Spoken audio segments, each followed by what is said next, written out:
Hey YouTubers, if you're desperate and you got a clutch that's worn out, a car that's not worth putting a clutch in, or some kind of old beater, and all you want to do is get about 5 more years of use out of it, and your clutch is slipping like crazy and there's no fiber left, you can do like I did on my wife's Escort. I cut a 2-inch hole underneath, dead at the very bottom of the bell housing, right at the back of where the bell housing met the engine.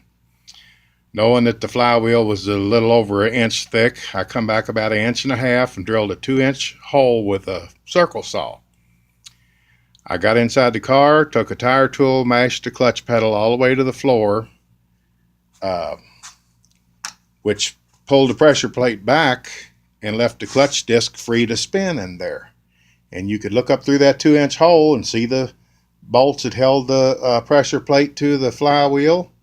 And you could reach in between them with this little pocket screwdriver and you could twirl the clutch disc around. So what I did, on each side of this Marcel metal, that's what they call technically the wavy metal in the middle of the clutch, it gives it a little cushion so it'll take off easy and not just hook up instantly. On each side of the Marcel metal is a rivet. On where the rivet head's on this side, that means it holds the fiber on this side, and vice versa. So what I did, I took this pocket screwdriver and I looked over on the side of the, I figured out from the hole that this particular rivet to the right of that screwdriver is the rivet over here on this side, holding this side of the fiber on. I reached up through the bottom of that bell housing from the 6 o'clock position, twisted my screwdriver.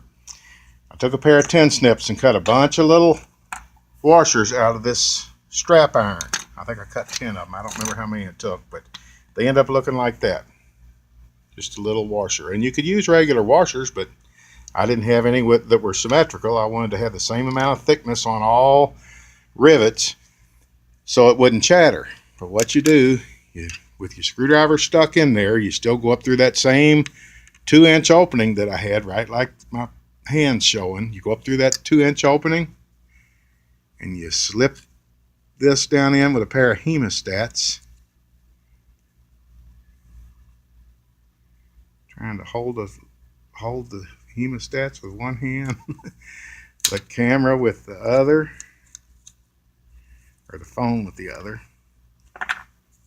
And you push this down with your screwdriver till you feel it.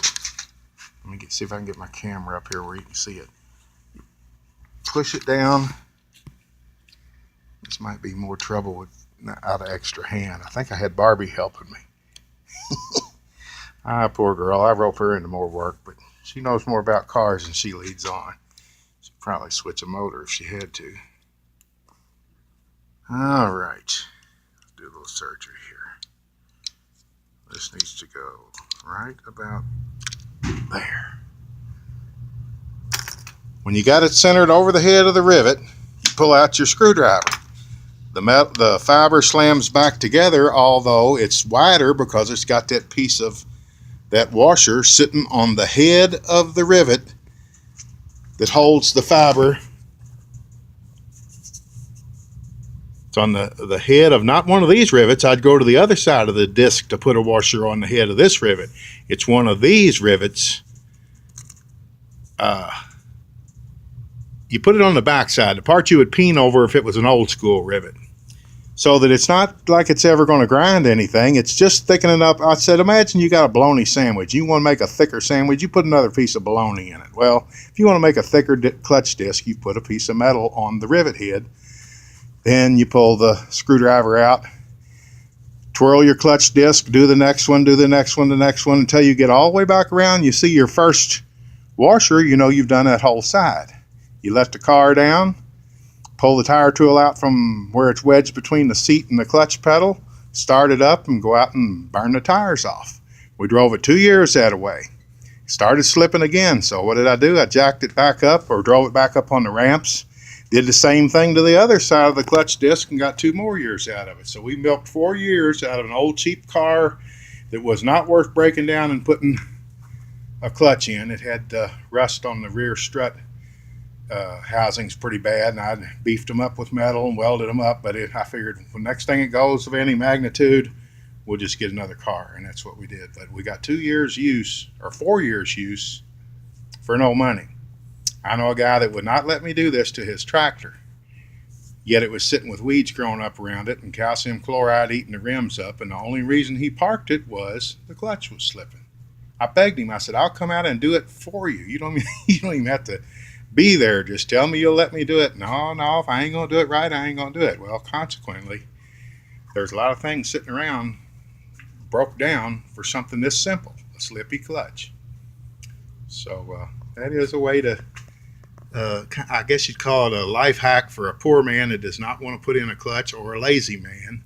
A lot of the older stuff, like my old 68 pickup, you don't even have to cut a hole in the bottom. You just pull the tin dust cover off, have somebody sit in the vehicle and hold the clutch to the floor, and 5 minutes later, you're done. Other than having dirt and crap fall in your eyes, it's a done deal. You wash up and go out and squeal the tires.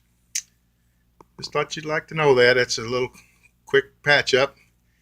This is be on YouTube under John Wade YouTube, or John Wade's Motorbikes, or Wade Made Motorized Mayhem. I'm having a little trouble getting all this stuff figured out. Just when I think I know what I'm doing, I find out I really don't. But I appreciate you watching, and mostly I do motorized bikes. So it'll be on with Wade Made Motorized Mayhem and all these weird motorbikes that have taken over my life now that I'm retired. Thank you for watching. Bye-bye.